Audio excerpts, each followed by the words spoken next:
하나님의 날 또 예배하는 자리, 가장 우리 인생의 소중한 자리, 우리 인생의 목적이 되는 이 예배하는 자리에 함께 오신 우리 모든 믿음의 가족들 축복합니다. 이 시간에 하나님께서 여러분과 함께 하시기를 축복합니다. 우리 1월부터 계속해서 들은 말씀들은 오늘 보시는 것처럼 순전한 교회가 되기 위한 첫 번째 순전한 예배, 순전한 말씀에 관한 이야기였어요. 그래서 우리 자신에게 순수한 하나님의 말씀을 계속해서 들려드리려고 하는 노력들이 숨어 있습니다. 그리고 이제 여름을 맞고 또 가을에 이르기까지 우리가 들은 이 말씀들을 잘 정리해서 이제 우리에게 보이지 않는 우리 이웃들에게 이 말씀을 한번 이렇게 전달할 수 있는 그런 기회들을 맞이하면 어떨까, 또 필요하지 않을까라는 생각을 하게 됩니다. 많이 늦었지만 코로나가 시작되면서부터 아직까지 보이지 않는 분들이 계셔요. 교육자분들이 백방으로 전화하고 신방하려고 하지만 제가 신방 보고를 받아보면 10분에 한 서너 분 정도는 전화 연결이 안 됩니다. 전화 연결이 안 되는 분도 계시고, 또 자녀분들 교회로 이렇게 연로하셔서 자녀분들 교회로 이렇게 출석하시는 분들도 상당수 계셔요. 그렇지만 우리가 해야 될 몫이 여전히 있죠. 그 가운데 우리 한 통의 전화, 한 번 이름을 불러주는, 한 번의 관심을 기다리는 분들이 분명히 계실 거라고 생각합니다. 우리가 지난 6개월 동안 들은 순전한 그 말씀으로 한번 찾아갈 수 있는, 한번 문안할 수 있는 그런 우리 여름 되었으면 좋겠어요. 오늘 어쩌면 이와 같이 복음을, 말씀을, 사랑을 나누는 그 첫 번째 시작이 오늘이 될 것 같습니다. 왜 그런 거 아니? 오늘 오후에 저희 교회 선교팀이 필리핀으로 떠나는 날입니다. 그리고 오늘 오후 예배는 선교 헌신 예배가 또 준비가 되어 있죠. 이 분위기가 그렇게 좋은 것 같아요. 또 오늘 기도해 주신 장로님은 선교위원장님 장로님이시네요. 제가 맞추려고 그렇게 맞춘 게 아닌데도 그렇게 맞아지네요. 그죠? 이런 분위기에 제가 숟가락을 하나 올리면 좀 수월할 것 같아서 오늘 빌립보서 바울의 복음을 전하는 그 이야기를 한번 함께 나누려고 합니다. 오늘은 오후 예배까지 많이 참석하셔가지고 우리 교회가 감당해야 할 이후에 복음을 전하는 사역들을 어떻게 그림을 좋을까, 어떻게 꿈을 가지면 좋을까 함께 공유하고 공감하고 또 함께 동참할 수 있는 그런 마음을 준비하는 소중한 한 시간 되면 좋겠습니다. 여러분, 오늘 우리가 본문을 길게 읽었는데요. 여기는 세 사람 등장해요. 잘 알려진 두 사람, 바울과 디모데가 있고요. 잘 안 알려진 사람, 이름이 너무 어려운 사람, 이게 처음 발음하기에는 어버버버버되는 에바브로디도, 이게 잘 안 알려졌죠. 익숙하지 않아요. 어색한 이름이에요. 그런데 놀랍게도 성경은 이 어색한 이름이 오늘 본문의 주인공이라고 얘기를 합니다. 그리고 그의 가치는 놀라울 정도로 대단한 사람이다라고 소개를 하죠. 오늘은 이 에바브로디도에 관한 이야기를 살필 텐데, 바울과 디모데와 에바브로디도가 이 복음을 붙잡고 헌신하며 살아갔던 그 인생을 한번 조망하시면서 이들은, 특히 에바브로디도라고 하는 이 사람은 어떻게 그와 같은 삶을 살 수 있었을까? 이 질문을 머릿속에 넣어두시고 이 말씀을 함께 들으시면 좋을 것 같습니다. 자, 먼저 빌립보서에 관해서 한번 잠깐 살펴보죠. 빌립보서는 에베소서, 빌립보서, 골로새서, 빌레몬서 이 네 가지 묶어서 뭐라고 할까요? 옥중서신이라고 부릅니다. 무슨 뜻인지 아시죠? 감옥에서 썼다 해서 옥중서신이에요. 그런데 감옥에 갇혀가지고 편지를 쓴 내용인데 그 내용이 아무리 봐도 이 감옥에 갇힌 사람처럼 보이질 않아요. 얼마나 그 내용이 크고 원대하고 영혼에서 영혼까지를 다 다루는 엄청난 대서사시와 같은 작품이 이 빌립보서예요. 옥중서신이에요. 여러분, 바울은 이 빌립보서 전체에서 기뻐하라 또는 기쁨이라는 말을 16번 사용합니다. 누가요? 바울이. 어디에서요? 감옥에서. 이게 이상한 거죠. 그러니까 이게 놀랄 일인 거예요. 빌립보서 이 편지를 받아보는 빌립보 성도들 입장에서 어디서 온 편지입니까? 감옥에서 날아온 편지죠. 근데 그 편지에서 뭐라 그럽니까? 자꾸 우리한테, 편지를 받아본 우리한테 기뻐하라, 기뻐하라, 기뻐하라, 기뻐하라 하는 거예요. 이거 누가 누구한테 해야 될 이야기입니까? 빌립보 성도들이 감옥에 갇혀서 고생하는 바울을 위로하면서 그 가운데서도 기뻐하십시오, 기뻐하십시오 이렇게 얘기해야 이게 정상인데, 오히려 감옥에 갇혀있는 사람이 멀쩡하게 자유로운 사람한테 기뻐하세요, 기뻐하세요, 기뻐하세요 이런 얘기하는 거예요. 이 바울이라는 이분이 보통 양반이 아니죠, 그렇죠? 뭐가 그렇게 기뻤을까? 바울은 이 감옥에서 뭐가 그렇게 기뻤을까? 환경이 주는 기쁨은 아니었을 겁니다. 그러면 그 기쁨은 어디서 온 것일까? 주 안에서 누리는 기쁨을 이야기해요. 주 안에서 누리는 기쁨. 더 중요한 것은 이렇게 주 안에서 누리는 기쁨은 감옥이라고 하는 그 환경이 그 기쁨을 빼앗아갈 수 없다는 겁니다. 주 안에서 누리는 기쁨은 우리의 궁핍함이, 우리의 건강의 연약함이 빼앗아갈 수 없는 기쁨이라는 거예요. 그러니까 조건 만족이 되는 게 아니에요. 주 안에서 누리는 기쁨은 어떤 형편에서도 우리 안에서 샘솟는 기쁨이라는 겁니다. 그 기쁨이 우리를 살게 하는 기쁨이에요. 이 기쁨이 우리의 삶을 영광스럽게 하고 우리의 삶이 환경의 영향을 받지 않고 항상 우리의 심령이 충만하도록 부유하게 살아갈 수 있도록 돕는 근본적인 힘이 되는 겁니다. 주 안에서 누리는 기쁨을 알 때 환경을 초월하는 삶을 살게 되는 거예요. 바울은 자신이 누리는 이 기쁨을 빌립보 교회 성도들이 함께 누리기를 간절히 바라고 있는 겁니다. 왜 그러냐? 이 빌립보 교회와 바울은 좀 관계가 좀 각별해요. 아주 특별해요. 바울이 세운 많은 교회들이 있지만 그 가운데 빌립보 교회는 조금 특별합니다.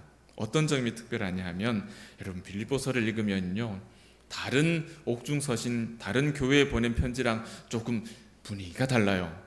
어떤 분위기가 다르냐면, 다른 서신들은 바울이 내가 너희를 얼마나 생각하고 내가 너희를 얼마나 사랑하고 내가 너희를 얼마나 그리워하는지 몰라, 이런 내용들입니다. 그런데 빌립보서를 읽으면요, 그 반대의 분위기가 느껴져요. 교회가 바울을 우리가 당신을 얼마나 그리워하고 우리가 당신을 얼마나 사랑하며 우리가 당신을 얼마나 연모하는지 몰라요. 물론 바울이 교회를 사랑하는 내용도 있죠. 그런데 교회가 바울을 얼마나 아끼고 사랑하는지를 느낄 수 있는 면이 더 진하다는 거예요. 빌립보서의 특징이에요. 어떻게 사랑했느냐?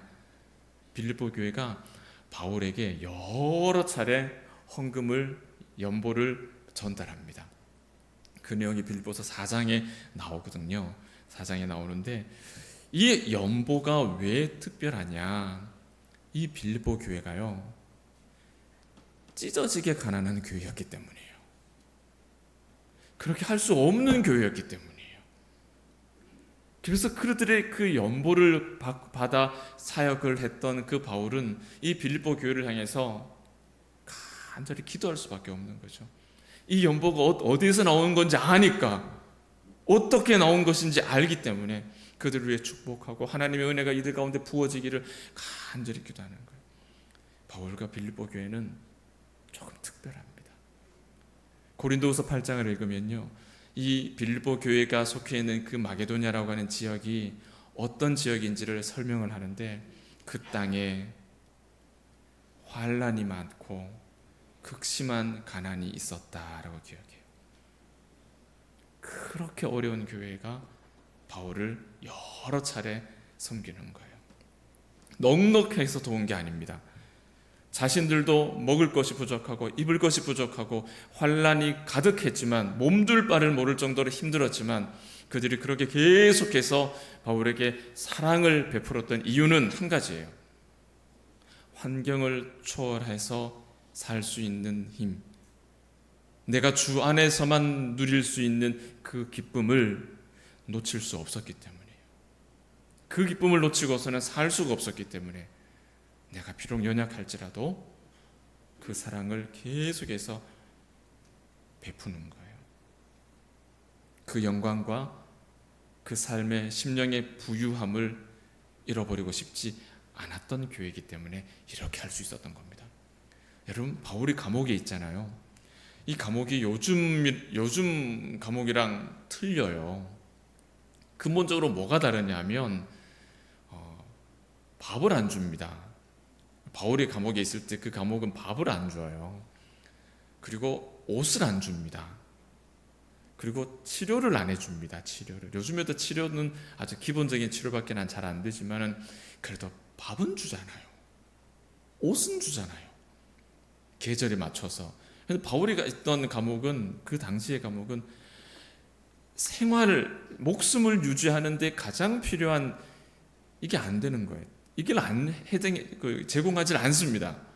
그러니 누군가가 그걸 해주지 않으면 그냥 밥이 안 주면 굶어 죽어야 되는 거고요. 옷을 못 입으면 얼어 죽어야 되는 거고요. 치료를 못 받으면 아파서 죽어야 되는 거예요. 로마 감옥은 그렇게 사람이 죽어가는 것이에요. 이런 도움 없이 모두가 죽음을 마주할 수밖에 없는 그런 환경. 빌립보 교회는 그런 일들에 자신의 고단함과 자신의 연약함들을 뒤로 미루고 바울을 섬긴 겁니다. 바울이 감옥에서 먹을 수 있도록, 입을 수 있도록, 치료받을 수 있도록 그렇게 섬긴 거죠. 물질만 보낸 게 아니에요. 요즘처럼 온라인 송금이 되는 것도 아니잖아요. 어떻게 옮겨야 됩니까? 그냥 무작정 돈보따리 들고 가야 되는 겁니다. 가야 되는 거예요. 빌립보 교회에서 로마까지의 거리는 짧게는 1300km, 어떤 학자는 1800km라고. 길을 어떻게 잡느냐에 따라 좀 다르겠죠. 엄청난 거리죠. 어마어마한 거리를 두세 명이 돈을 나누어서 그렇게 이동을 합니다. 그 중에 에바브로디도가 한 사람이었던 거겠죠. 그런데 에바브로디도에게는 이 돈을, 헌금을 전달하는 것 외에 더 중요한 사명이 하나 더 주어졌어요. 그것이 무엇이냐면 로마 감옥에 있는 바울의 일거수일투족을 하나하나 다 도와주는, 마치 시종처럼 바울을 섬기도록 하는 사명이 이 에바브로디도에게 주어진 겁니다. 교회가 이 목적으로 에바브로디도를 보낸 거예요. 그래서 그 먼 길을 온 겁니다. 어쩌면 여러분, 이 바울을 가까이에서 그의 필요한 것들을, 그를 치료하고 그를 먹이고 그를 입히고 이 모든 일들을 도와주기 위해서 에바브로디도는 죄인이 아님에도 불구하고 바울처럼 감옥 안에서 생활했을지도 모릅니다. 충분히 가능성이 있는 이야기죠. 충분한 이야기죠. 아니면 어디서 생활을 했겠어요? 감옥 근처에 방을 하나 마련해서 산다고 생각해 보십시오. 거기에 대한 들어가는 재정도 만만치가 않을 거잖아요. 거기 안에서 생활했을 가능성도 굉장히 높죠. 어떤 형태를 취했든지 여러분, 그것은 상상하기 어려울 만큼의 놀라운 헌신입니다. 과연 누가 그런 일을 하려고 집과 교회를 떠나서, 가족을 떠나서 1000km 이상을 걸어서 거기서 멀쩡한 집에서 생활하는 것도 아니고 로마에 놀러 간 것도 아니고 감옥에서 노예처럼, 죄인처럼 그렇게 살려고 그렇게 가겠습니까? 누가 가려고 하겠습니까? 여러분, 도전하실 수 있으시겠어요? 자원하실 수 있으시겠습니까? 교회에서 보낸다고 아멘하고 가실 수 있으시겠습니까? 오늘 우리 선교팀들이 오늘 2부 예배에 다 와 계시는데요. 오늘 우리 필리핀 선교팀이 이런 에바브로디도와 같은 이런 마음을 가지고 필리핀으로 떠나기를 축복합니다. 이런 에바브로디도의 헌신을 보면 제 머릿속에 떠오르는 한 사람이 있어요. 그래서 오늘 아침에 우리나라 초대 교회 기록되어 있는 책도 이렇게 열어보고 또 교회사 책을 이렇게 몇 권 이렇게 들여다보다 확인했어요. 그 연도를 확인한다고. 교회사를 보면은 자신의 삶을 송두리째 하나님께 드린 믿음의 사람들이 많이 있습니다. 그 가운데 모라비안 형제들이라고 하는 사람들이 있어요. 체코 사람들인데 종교개혁이 일어나고 종교개혁 이후에 종교전쟁이 일어나죠. 개신교와 로마 가톨릭의 전쟁입니다. 이 체코가 가톨릭에 점령이 되면서 자기 고향을 잃어버린 거죠. 믿음을 지키기 위해서 이분들이, 이 모라비안 사람들이 고향을 떠나서 독일로 들어가요. 독일에 있는 진젠도르프라고 하는 백작의 영지, 그 사람의 땅에 난민으로 들어갑니다. 피난민으로 이렇게 공동체를 형성해요. 그게 1722년입니다.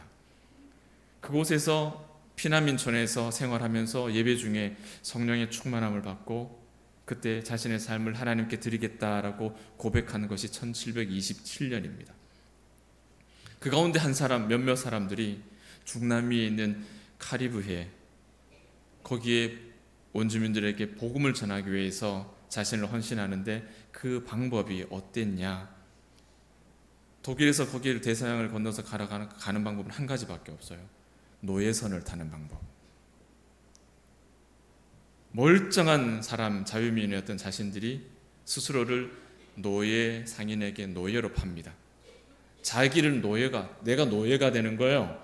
노예로 자신을 팔고 그 노예선의 배를 타고 가서 노예로 그곳에 가서 복음을 전하는 거예요. 그 사람들이 모라비안 형제들이에요. 어쩌면 에바브로 디도는 모라비안 형제들의 그림자가 아닌가라는 생각을 해요. 다시 바울의 상황을 한번 볼까요? 바울이 감옥에 갇히자 바울을 시샘했던 사람들이 열심히 전도합니다. 이상하죠? 바울을 시샘한 자들이 열심히 전도하면 바울처럼 명성을 얻을 거라 생각했겠죠. 그래서 빌립보서 1장 14절과 15절에 이런 이야기들이 있죠. 형제 중 다수가 나의 미임으로 말미암아 주 안에서 신뢰함으로 겁없이 하나님의 말씀을 더욱 담대하게 전하게 되었다. 여기까지는 괜찮죠. 그런데 그 다음에 무슨 말이 나옵니까? 어떤 이들은 투기와 분쟁으로, 어떤 이들은 착한 뜻으로 그리스도를 전파했다. 자, 투기와 분쟁으로. 그들은 이제 바울이 감옥에 갇혔으니까 우리가 열심히 전도해서 바울과 같은 명성을 얻겠구나, 바울에게는 아주 심기가 틀어지는 일이 되겠구나, 바울을 괴롭힐 수 있겠구나. 그들이 복음을 전하는 동기는 이와 같이 순수하지 않았음에도 불구하고 바울은 뭐라고 합니까? 동기야 어쨌든 동간에 전파되는 것은 그리스도니 내가 그것으로 기뻐하거라. 여튼 바울은 감옥 안팎에서 그의 삶의 여정이 순탄치가 않았습니다. 이런 바울에게 빌립보 교회에서 보낸 그 사랑의 증표로서의 에바브로디도가 자기 곁에 있다는 것은 얼마나 큰 위로겠어요. 바울과 디모데, 에바브로디도, 이 세 사람에게는 공통점이 있죠. 그 공통점이 무엇이냐? 오늘 본문 앞부분에 있는 본문 빌립보서 2장 1절부터 쭉 보시면 그리스도의 낮아지심, 그의 구원 사역, 그리고 그런 그리스도를 지극히 높이시는 성부 하나님에 관한 이야기가 나옵니다. 우리가 예수를 믿고 산다라는 것은 이와 같은 그리스도의 낮아지신 구원 사역을 알고 그렇게 십자가에서 우리를 위해 자신을 내어주신 예수님의 마음을 내가 품고 사는 것이 믿음으로 사는 겁니다. 예수님이 우리를 사랑하시는 마음을 품고 그렇게 사는 것이 믿음으로 사는 거예요. 이 지식이 가장 고상한 지식이고, 이 지식이 우리에게 참된 기쁨, 주 안에서 누리는 기쁨, 환경이 빼앗아갈 수 없는 기쁨, 내 건강의 문제가 빼앗아갈 수 없고 내 물질의 문제가 빼앗아갈 수 없는 내 안에 있는 심령의 부흥, 이 참 기쁨이라는 거예요. 바울과 에바브로디도와 디모데의 공통점은 이런 마음, 이런 예수의 마음을 품고 살았던 사람이라는 거예요. 바울이 반복해서 말하는 것들이 있습니다. 주 안에서라는 것. 오늘 예배 시작하기 전에 리딩 지저스 영상 보셨잖아요. 거기서 그리스도 안에서라는 말이 중요하다라고 그렇게 강의가 있었습니다. 그 내용입니다. 주 안에서. 바울은 계속해서 강조하죠. 왜? 이게 입 빨린 소리가 아니에요. 습관적으로 나오는 말이 아니에요. 미사여구가 아니에요. 바울에게 주 안에서라는 말은 자신의 믿음의 고백입니다. 예수께서 성부 하나님의 말씀에 복종하셨듯이, 예수께서 십자가를 지셨듯이 나도 복음 앞에 종노릇하겠다. 나로 이 복음 앞에, 이 말씀 앞에 종처럼 순종하며 살겠다라는, 주 안에서 그리 살겠다라고 하는 자신의 의지이고 자신의 고백이고 자신의 인생이었어요. 그래서 그냥 입에 발린 소리로 주 안에서 아니라는 거예요.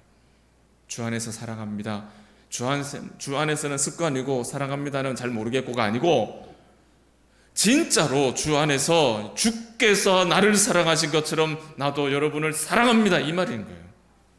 이렇게 고백할 수 있어야 되는 거예요. 주 안에서 사랑합니다. 예수께서 그러셨듯이 섬김을 받으려 아니하고 오히려 섬기는 종으로 말씀을 나누는 거죠. 바울은 디모데뿐만 아니라 자신을 위해서 로마까지 왔다가 병든 에바브로디도를 보내보려고 합니다. 어려운 일이죠. 이 에바브로디도를 통해서 얼마나 자기가 큰 위로를 받고 있는데 살을 도려내는 아픔이었을까? 이거 어떻게 돌려보내나? 그런 고민 왜 안 했겠어요? 그런데 28절을 보십시오. 그 돌려보내는 이유가 분명합니다. 나의 유익을 유지하는 게 아니라 빌립보 교회의 성도들의 기쁨 위해서 이 소중한 종을 다시 교회로 돌려보낸다. 내가 너희를 위해서 내게 생명과 같은 이 소중한 종을 너희를 위해서 다시 돌려보내겠다. 그렇게 말하잖아요. 디모데는 어떻습니까? 21절 말씀에 디모데를 어떻게 표현하죠? 자기 일을 구하는 사람들이 아니었다. 그런 자가 아니었다. 그럼 어떤 자였습니다? 자기 일보다 교회의 사정을 진실하게 생각하는 사람이었다. 20절 말씀, 뜻을 같이하여 너희 사정을 진실히 생각할 자가 누구밖에 없다고요?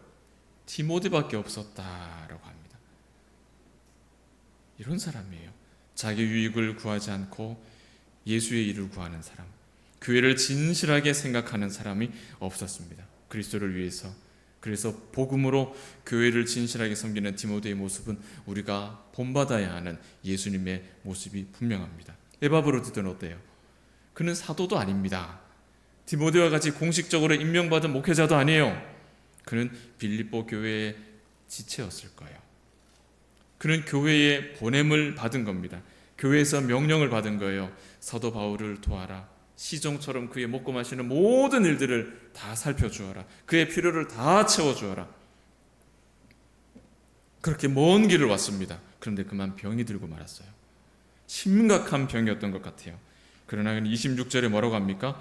병들어 죽게 된 와중에도 자기가 병들어 사명 감당하지 못한다는 소식이 교회에 알려질 때 그 교회가 염려하지 않을까, 그것을 오히려 교회를 염려하고 있는 사람이에요. 심히 근심했다, 이 말은 십자가를 지시기 전 예수님께서 겟세마네 기도에 그 기도 가운데 슬퍼하셨다라는 말과 같은 말이에요. 예수님이 십자가를 앞두고 슬퍼하신 그 심정이 에바브로디도가 교회를 바라보며 느끼는 애잔함이었어요. 자기를 목숨이 총각에 들린 자기가 아니라 자기로 인해서 염려하고 있을 교회를 걱정하고 있는 모습이에요. 그도 자기 일을 구하는 사람이 아니었습니다. 30절 보실까요? 그가 그리스도의 일을 위해서 죽기에 이르러도 자기 목숨을 돌보지 않았다. 죽기까지 복종하신 예수님을 많이 닮았죠. 에바브로디도도 역시나 진한 예수님의 향기를 품은 사람이었습니다. 오늘의 주인공 에바브로디도 조금만 더 살펴볼까요? 바울은 에바브로디도에 관해서 5가지로 소개를 하는데 25절 하반절입니다.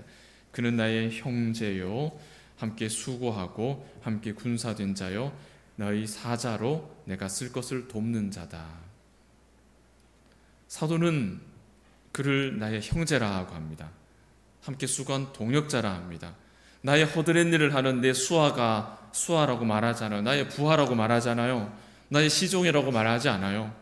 나의 형제라고, 나의 동역자라고 부르죠. 함께 군사된 자라고 또 말합니다. 왜? 자기 목숨 돌보지 않고 바울을 섬기라는 교회가 명한 그 사명을 감당하기 위해서 이 먼 곳까지 달려온 자이기 때문입니다. 바울의 필요를 채우기 위해 보냄받은 빌립보 교회가 보낸 대사죠. 사자라고 합니다. 이 사자라는 말을 바울은 특별히 사도라는 말과 같은 의미로 사용해요. 바울이 에바브로디도 사도도 아니고 교회의 어떤 목회자도 아닌 이 한 사람을 얼마나 소중하게 여기는지, 그가 하는 일이 얼마나 존귀한 일인지를 강조하는 대목이죠. 바울은 이런 에바브로디도를 빌립보 교회로 돌려보내려고 하는 겁니다. 첫 번째 이유는 말씀드렸죠. 교회를 위해서예요. 자기 유익을 위해서가 아니라. 그런데 두 번째 이유가 또 있어요.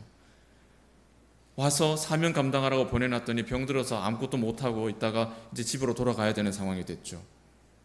그 교회에 어떤 사람들은 쌍심지를 키고 이상하게 또 생각하겠죠.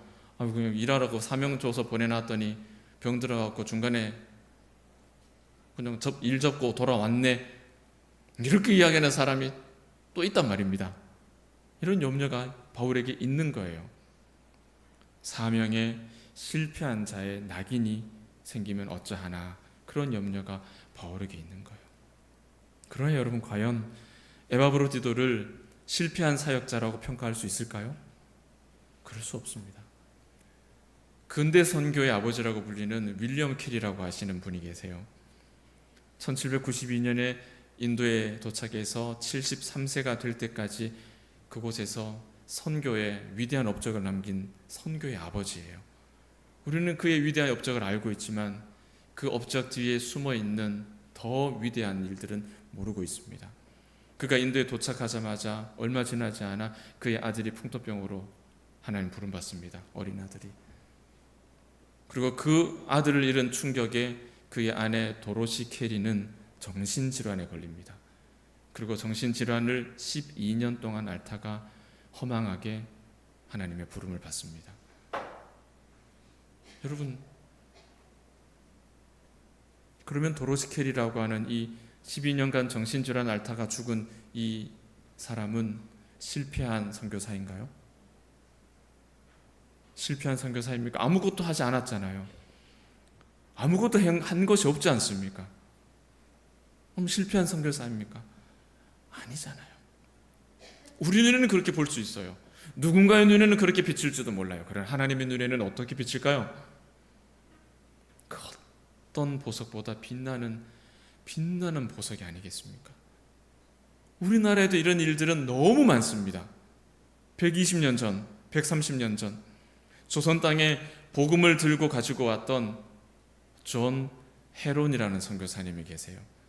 의과대학 졸업하고 외과 의사가 되어서 1885년에 우리가 잘 아는 알렌, 언더우드, 아펜젤러 이런 선교사님들과 같이 이렇게 들어오신 분들이에요. 29살에 조선 땅 밟았습니다. 그리고 1890년, 몇 년 지났습니까 여러분? 85년에 들어와서 90년, 5년 지났죠? 만 5년이 되지 않아서 34세의 나이로 그분은 요절하십니다. 사람들 치료하다가 어지러워서 쓰러진 그 길로 그냥 천국 가세요. 하나님은 당신을 사랑하십니다. 이 한마디 남기고 소천하십니다. 그럼 이분은 실패한 선교사입니까? 한국말 배우다가 시간 다 가고 그렇게 돌아가셨는데 한 게 없잖아요, 여러분. 그렇게 죽고 조선 땅에서 외국인의 묘를 허락하지 않아서 여기저기 떠돌다가 그 한여름에 결국에 겨우겨우 나중에서야 마포 양화진 선교사 묘역에 지금 잠들어 있습니다. 몇 번을 옮겨서. 실패한 선교사인가요? 아니잖아요. 성경은 에바브로디도를 실패한 선교사라고 사명자라고 말하지 않습니다. 이러므로 너희가 주 안에서 모든 기쁨으로 그를 영접하고 또 이와 같은 자들을 존귀히 여기라 하십니다. 어떤 사람들은 그가 실패했다고 말하지만 하나님은 그렇다고 얘기하지 않으세요. 사랑하는 여러분, 이런 사람이 우리 주변에 누가 있는지 한번 찾아보세요. 그 사람들이 어디 있는지 한번 찾아보세요. 오늘 우리 교회에 이와 같은 예수님의 마음을 품고 복음을 전하기 위해서, 사랑을 전하기 위해서, 손을 내밀기 위해서 내 삶의 자리를 잠시 비울 수 있는 그런 사람들이 우리 가운데 많이 필요합니다. 오늘 필리핀 단기 선교팀이 출발하죠. 어쩌면 이번 선교팀이 우리 봉독교회가 파송한 에바브로디도가 될 수 있을 것 같습니다. 믿으십니까? 그렇게 되면 좋겠어요. 그리고 내년에는 우리 교회 안에 더 많은 분들이, 더 많은 청년들이 에바브로디도라는 이름을 가지고 우리 교회의 파송을 받기를 축복합니다. 지금 우리에게는 교회를 위한 에바브로디도가 많이 필요해요. 코로나 이후에 우리 주변에 보이지 않는 많은 믿음의 사람들, 주저앉아 있는 믿음의 사람들에게 달려가서 그들의 쓸 것을, 그 필요를 채우면서 그들을 일으켜 세울 수 있는 에바브로디도와 같은 사람이 우리에게 많이 필요합니다. 그런 에바브로디도가 어디 있을까요? 어디 있을까요? 여기 앉아 계신 여러분들은 그런 에바브로디도가 되실 생각은 없으십니까? 선교는 사랑의 기쁨이라고 하였습니다. 선교는 사랑의 기쁨이라 하였습니다. 오늘 선교를 떠나는 팀을 위해서 선물을 보내고 후원금을 보낸 많은 성도님들이 계시죠. 제 눈에는 그 연보를 드린 여러분들이 에바브로디도로 보입니다. 이제 우리 주변에, 우리 안에 있는 연약한 교회를 향한, 연약한 성도를 향한 에바브로디도를 찾고 있습니다. 해화가 되었든 장기 결석자가 되었든 복음을 전하는 것, 그것은 여러분 서로 사랑하는 것입니다. 오늘 본문에서 나간 세 사람이 어찌 그런 인생을 살 수 있었을까? 에바브로디도가 어떻게 빌립보 교회에서 로마까지 가서 그와 같은 삶을 살 수 있었을까? 여러분, 그 힘은 어디서 나오는 것일까요? 사랑하는 거예요. 다른 게 없어요. 그가 사랑했기 때문이에요. 십자가를 지시기 전에 다락방에 모여있는 제자들에게 예수님께서 말씀하시죠. 새 계명을 너희에게 주노니 서로 사랑하라. 내가 너희를 사랑한 것 같이 너희도 서로 사랑하라. 너희가 서로 사랑하면 이로써 모든 사람이 너희가 내 제자인 줄 알리라. 너희가 서로 사랑하는 것이 예수를 믿는 사람이라는 증거라는 거예요. 너희가 서로 사랑하는 것이 우리가 믿음의 사람이라는 증거예요. 그것이 선교예요. 그것이 전도예요. 그것이 무너진 사람을 일으키는 사랑의 수고예요. 우리가 서로 사랑하는 것, 거기에서 모든 역사가 나타나는 겁니다.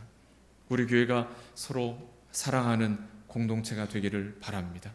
그것이 이 세상을 향한, 이 대구 땅을 향한, 우리 가운데 주저앉아 있는 성도를 향한 우리의 증거예요.